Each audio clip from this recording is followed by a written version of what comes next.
Muchas gracias por acompañarme en este nuevo capítulo del programa Adiós con Amor. El día de hoy tenemos el tema ¿Cómo enfrentar las enfermedades? Les agradezco a todos y cada uno de ustedes que me brindan hoy su amable atención y a quienes nos acompañaron en los programas anteriores. Les recuerdo el teléfono de este programa 664-412-6177 para que nos manden sus saludos con mensajes de WhatsApp. También nos pueden comentar sobre recomendaciones y dudas que tengan sobre los temas que aquí planteamos y a la brevedad posible le responderemos con mucho gusto. Les recordamos que nos pueden seguir en todas las redes sociales como TikTok, Instagram, Facebook y YouTube. Búscanos como Laudato Dem Radio. También pueden descargar la aplicación Seno FM y escuchar en su celular este y todos los programas de mis compañeros de la familia Laudato Deum Radio. Iniciamos con la frase: después de todo, la muerte es solo un síntoma de que hubo vida. Mario Benedetti. Respecto a esta frase, lo que podemos entender es que vale la pena vivir aunque paguemos el precio de morir. Iniciamos pues con el tema ¿cómo enfrentar las enfermedades? Para preparar este tema me basé en mi libro titulado 318 preguntas y respuestas de tanatología y empezamos con la primera pregunta. ¿Cuál es el origen de las enfermedades? María del Carmen Castro González, en su libro Tanatología, la inteligencia emocional y el proceso del duelo, comenta: se dice que de 80 a 90% de las enfermedades físicas son de origen emocional. Existen hipótesis que mencionan que el cáncer surge del enojo reprimido, que al no saber qué hacer constructivamente con lo que sentimos, lo transformamos en síntomas psicosomáticos. Aquí va mi comentario. Ahora se ha descubierto que muchas de nuestras enfermedades físicas son originadas por cuestiones emocionales y por ello hay que reconocer y valorar a quienes trabajan en el área de la salud mental, como los psicólogos, psiquiatras y todas aquellas personas que trabajan con las emociones de las personas, como los tanatólogos, porque han ayudado a evitar o sanar varias de las enfermedades físicas. Incluso consideramos la opción de la ayuda espiritual para también sanar nuestras enfermedades. Existe el Vademecum Nacional de Medicamentos, o también llamado Vademecum Farmacéutico, donde aparecen en orden alfabético toda la lista de medicamentos y las enfermedades que curan. Y tomando una idea de aquí y recordando el dicho que mente sana en cuerpo sano, si la mayoría de nuestras enfermedades son producto de nuestra mente, pudiéramos pensar que la Biblia se puede equiparar a un vademecum espiritual, donde podemos encontrar la medicina a todas nuestras dolencias. Podemos decir que Dios es nuestro doctor de cabecera. Saquemos cita, pues, porque recordemos lo que en la misma Biblia dice respecto a Jesucristo, quien mencionaba en Juan capítulo 11, versículo 25, el que cree en mí, aunque muera, vivirá. Otra de las preguntas muy eh, preocupantes para todo el ser humano es, ¿qué es el cáncer? El doctor Federico Ortiz Quesada, en su libro Memoria de la Muerte, señala, el cáncer es un desorden celular. La célula, unidad fundamental del cuerpo, nace, crece y se multiplica conforme un proceso previsto y ordenado, a partir del cual se crean los tejidos, los órganos, los sistemas, el individuo humano. El cáncer está relacionado con el desarreglo de ese mecanismo regulador. Al presentarse el trastorno, se provoca un crecimiento desordenado y sin objeto de la célula. Aquí va mi comentario. A pesar del avance de la ciencia y la tecnología, todavía desconocemos cómo se desarrolla el cáncer. Sigue siendo un misterio. Incluso no sabemos cómo evitarlo, aunque ya se ha dicho por algunos autores que el cáncer es motivado por reprimir las emociones, por corajes o enojos reprimidos. Otros dicen que es un desorden genético que se desarrolla con el tiempo en nuestro organismo. Algunos médicos, cuando no tienen alguna explicación científica de las enfermedades o estas son nuevas, prefieren decir al paciente que es un tipo de cáncer. Y esta palabra, para muchos, es tan temida porque sabemos que significa la muerte y tarde o temprano llegará. Son muchas personas o pocas las que han superado un cáncer. Otras han podido retardar el momento de morir con tratamientos como la quimioterapia y otras han perdido rápidamente la batalla contra dicha enfermedad.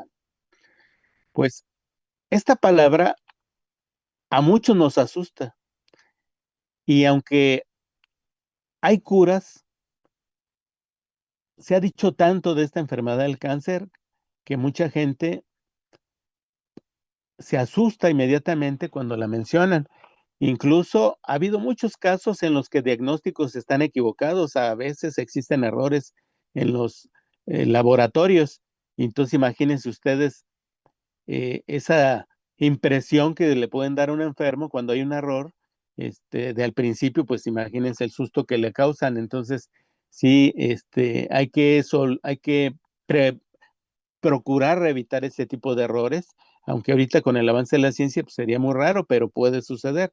Y, pues, lamentablemente, muchos enfermos, se enferman por nervios, por depresión o por miedo a esta enfermedad. Entonces, sí hay que considerar a a los enfermos con este padecimiento y, pues, obviamente, hay que ayudarnos mucho espiritualmente para poderlo soportar. Seguimos con otra pregunta que dice, ¿cuál es el factor relevante en el aumento del cáncer? ¿O por qué se cree que han aumentado los casos de enfermos con cáncer? El doctor Federico Ortiz Quesada, en su libro Memoria de la Muerte, menciona, es el hecho de que hoy el ser humano vive más años, por lo mismo está más expuesto a adquirir esa dolencia, cuya incidencia aumenta. A partir de los años 50, la posibilidad de que una persona nacida hoy adquiera cáncer cuando sea viejo es 2% mayor a lo que existía en 1950. Mi comentario al respecto es, también se debe de considerar que ahora el cáncer es más divulgado y conocido entre los familiares. Cuando uno de ellos sufre una enfermedad, pues ya se menciona y se comenta, pues con todo el grupo de familia, con todos sus parientes, y por eso antes no se platicaba, porque pues era una vergüenza incluso decir que estabas enfermo de cáncer, y no quiero pensar que mucha gente incluso pensaba que era contagioso. Entonces antes había muy poca cultura y poca instrucción sobre este tema de la enfermedad y preferían callarse. Ahora no, ahora somos más abiertos, más comunicativos, incluso pues pedimos sugerencias, incluso se piden consejos a otras personas de cómo han tenido su enfermedad o qué medicamentos han tomado, incluso se comparten recetas vegetarianas o de plantas medicinales para poder superar el cáncer, que existen miles de recetas, miles de recomendaciones de toda índole respecto a cómo curar el cáncer. Y por esa razón, pues muchas personas consideran que antes había poca gente que padecía el cáncer y ahora parece que, pues como a muchos desafortunadamente hemos tenido parientes muy cercanos que la padecen, creemos que ahora hay un aumento, cuando pudiera ser que no sea tanto ese hecho del aumento, sino simplemente pues hay más población ahora, hay más divulgación que antes, pero pudiera ser que el cáncer exista desde hace muchos años. Ahora, con el aumento de los medios de comunicación como el Internet, estamos más informados y estamos más abiertos a saber las causas de las enfermedades o las molestias que tenemos, y por lo tanto somos más conocedores sobre el tema del cáncer. Por ello, pudiera creerse que ahora hay mayor número de personas que sufren esta enfermedad. Es cierto que ahora hay un crecimiento en la población, pero en forma proporcional, la gente de antes moría y no sabía qué enfermedad tenía, y tampoco sus familiares. También se ha dicho que los alimentos ahora son menos naturales u orgánicos y son más procesados que antes, lo cual se cree que ha propiciado el aumento de los enfermos con cáncer. La siguiente pregunta es, ¿cuál es el periodo más doloroso para los familiares del enfermo moribundo? Elizabeth Kubler-Ross, en su libro Sobre la muerte y los moribundos, indica: quizás el periodo más doloroso para la familia es la fase final, cuando el paciente se desliga lentamente de su mundo, incluida su familia, cuando el paciente pide que solo vayan a visitarle unos cuantos amigos, luego sus hijos y finalmente solo su mujer. Deberemos comprender que esta es su manera de alejarse gradualmente. Es durante este periodo cuando la familia necesita más ayuda y quizá menos el paciente. Mi comentario al respecto es que varios autores coinciden en que el periodo más doloroso para los familiares de un enfermo terminal es que desgraciadamente la etapa final es cuando ya no tiene ninguna mejoría. Incluso el enfermo se va deteriorando, se va consumiendo, y para los familiares ver esto es un gran dolor, es una impotencia de no poderlo ayudar, de que ningún médico puede hacer algo para detener el desenlace final, que es la muerte. ¿Cuándo la enfermedad se puede considerar que es crónica? María del Carmen Castro González, en su libro Tanatología, la inteligencia emocional y el proceso del duelo, comenta: la enfermedad es crónica cuya duración sobrepasa los 30 días. Ejemplo, la diabetes. Mi comentario al respecto: los médicos mencionan que son crónicas las enfermedades cuando duran más de 30 días sin sanar. Y obviamente esto implica un mejor cuidado y atención médica por especialistas de las enfermedades que padecen, porque algunas de ellas, si no se atienden a tiempo, pueden derivar en la muerte del paciente. Ahora, ¿cuál es la enfermedad que se considera aguda? María del Carmen Castro González, también en su libro Tanatología, la inteligencia emocional y el proceso del duelo, menciona que es aquella evolución y cuya es aquella enfermedad cuya evolución es muy rápida y debe ser atendida de inmediato, por ejemplo, la apendicitis. Las enfermedades agudas ameritan una mayor atención médica porque pone en riesgo la vida en un tiempo muy breve. Afortunadamente, el cuerpo que poseemos biológicamente es perfecto y nos avisa cuando necesita ayuda. Una manera como lo hace es con el dolor que sentimos, lo cual nos orienta a pedir ayuda. Vamos a hacer una pausa y ahorita continuamos. Espero les esté gustando este tema.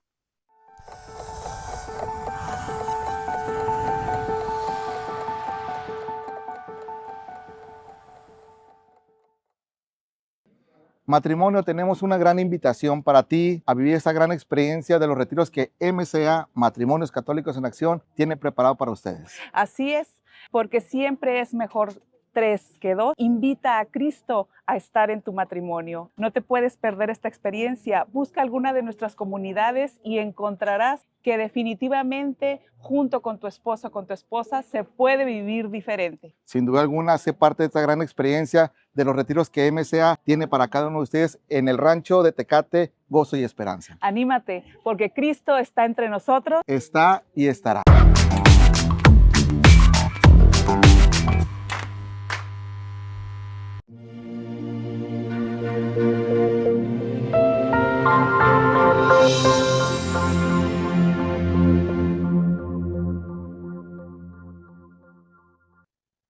Muchas gracias por continuar con su atención.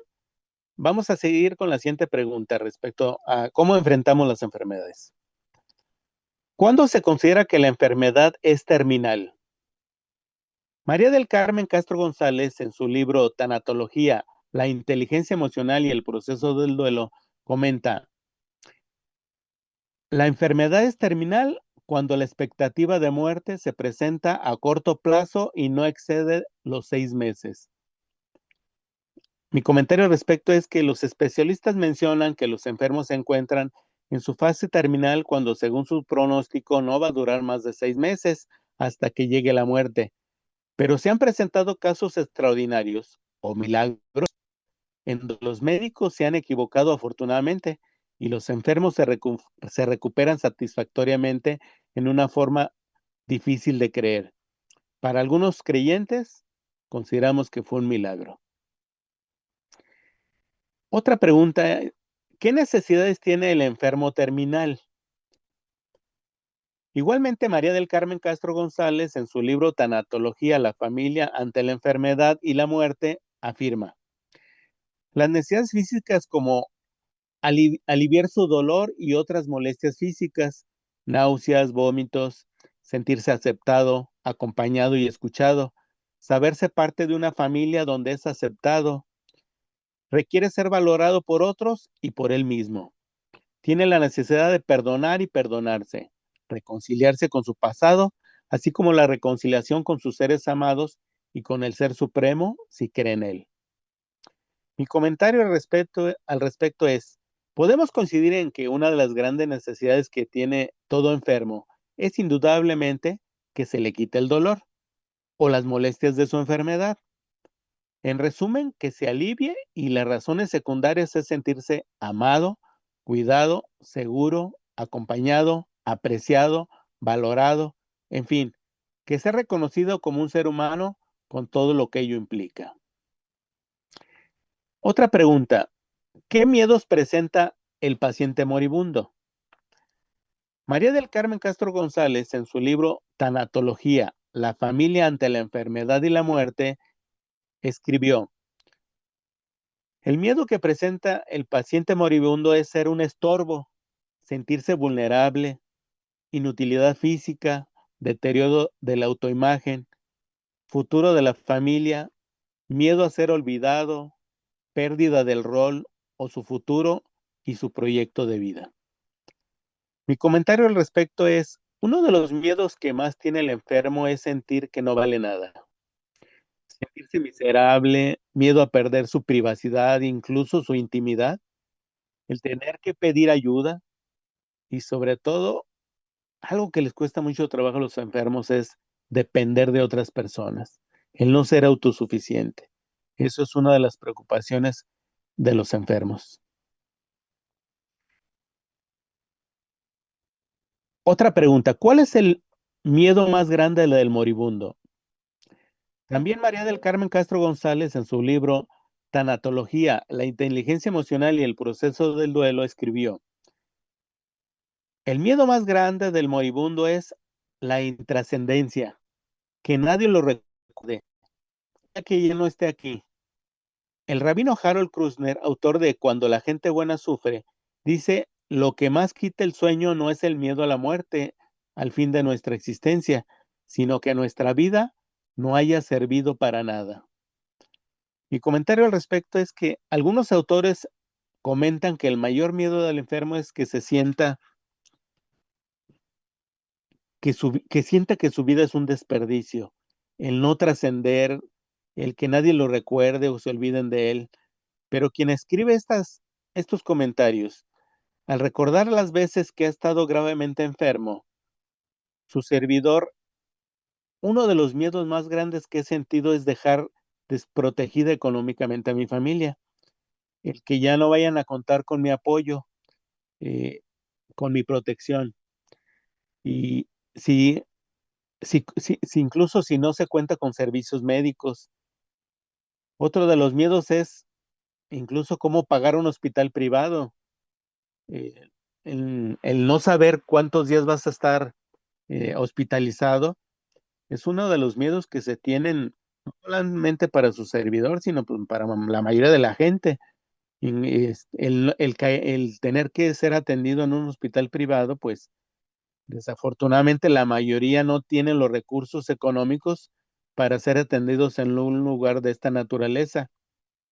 Entonces, esos son otro de los miedos que se tienen en los enfermos moribundos, el dónde van a ser atendidos y que estén bien cuidados y que incluso puedan estar acompañados por sus seres queridos. Pero como ustedes saben, en algunos lugares, sobre todo en hospitales públicos, no permite más que la asistencia de un familiar. Y pues a veces la gente quiere estar acompañado de todos sus familiares, sobre todo si piensa que posiblemente vaya a fallecer y no se va a poder despedir de su ser querido. Por eso quieren estar rodeados de toda su gente. Y pues en los hospitales privados, afortunadamente, sí se puede contar con el permiso, en algunos casos, para poder estar toda la familia. Otra de las preguntas es, ¿cómo debería el moribundo enfrentar la muerte? Elizabeth Kubler-Ross, en su libro sobre la muerte de los moribundos, escribió: no solo en calma, con la mente lúcida y heroicamente, sino también con un intelecto correctamente adiestrado y dirigido y un alma que trasciende espiritualmente.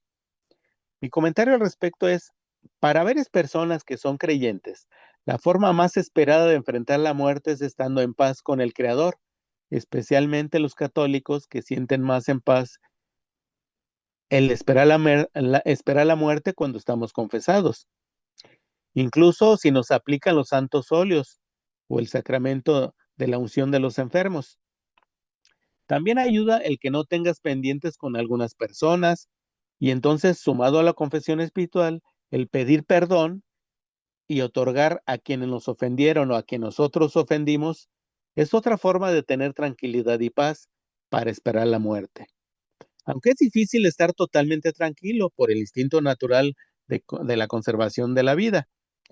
Y por esa razón no queremos morir.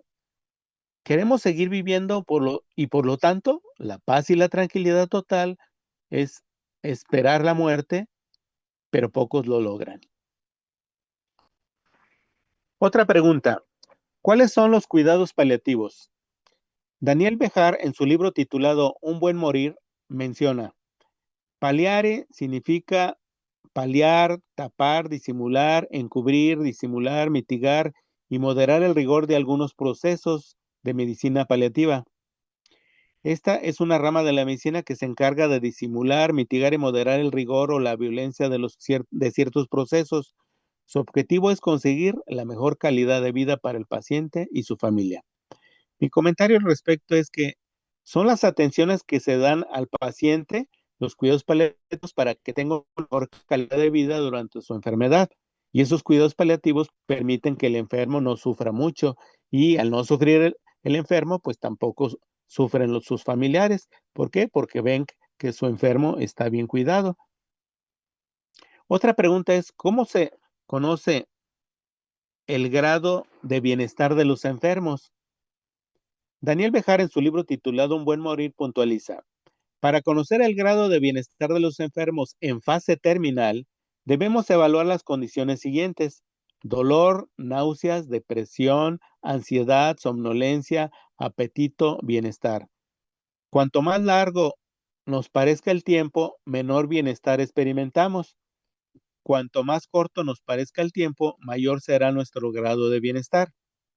Mi comentario al respecto es que el bienestar del enfermo se muestra en su estado de ánimo y sus ganas de platicar, de convivir con sus familiares y sus amigos.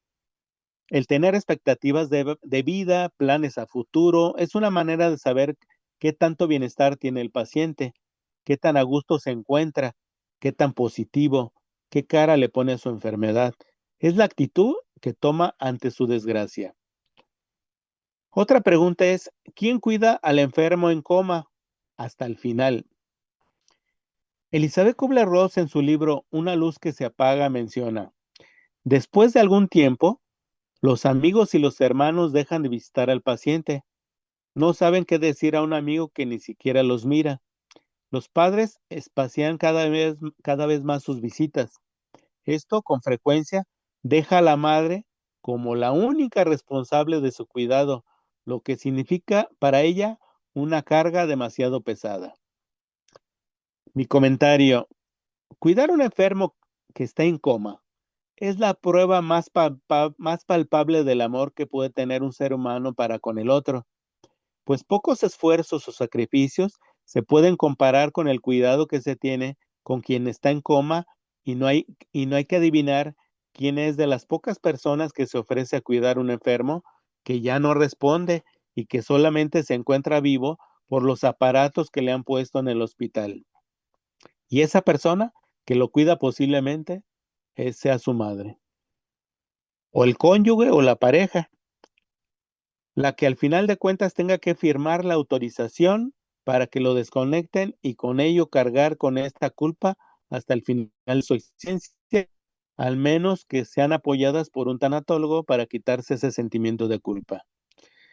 Y es el que una sola persona, que puede ser su mamá, su esposa o a veces un hermano, el que una sola persona cuide a un enfermo que es muy pesado y que todavía tenga que tomar la decisión cuando los médicos le pregunten que si los autoriza a desconectarlo porque consideran que ya no se va a recuperar, esa decisión tan difícil, pues la verdad necesitarían estar muy seguros de lo que están pidiendo, muy seguros de que es lo mejor para el paciente o estar asesorados, les repito, por un tanatólogo para que pueda procesar que pueda tomar una decisión que le cause la menor culpa posible.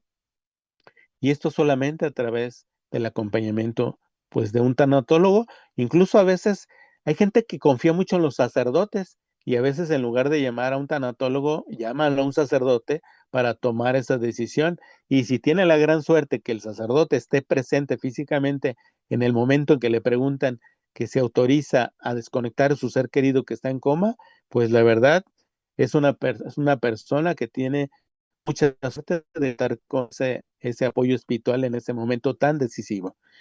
Y obviamente, si es el caso en donde no se tiene ningún apoyo tanatológico en ese momento o espiritual de un sacerdote, pues lo recomendable es que esa persona en la primera oportunidad busque la ayuda de un tanatólogo para poder procesar esa culpa que carga por haber tomado la decisión de desconectar a su ser querido. Pues espero les esté gustando esta, estas, estos temas sobre las enfermedades y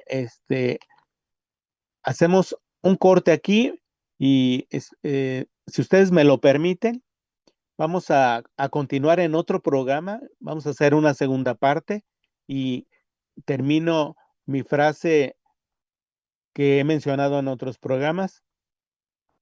Vivo el presente como si fuera el último día. Muchas gracias por su atención.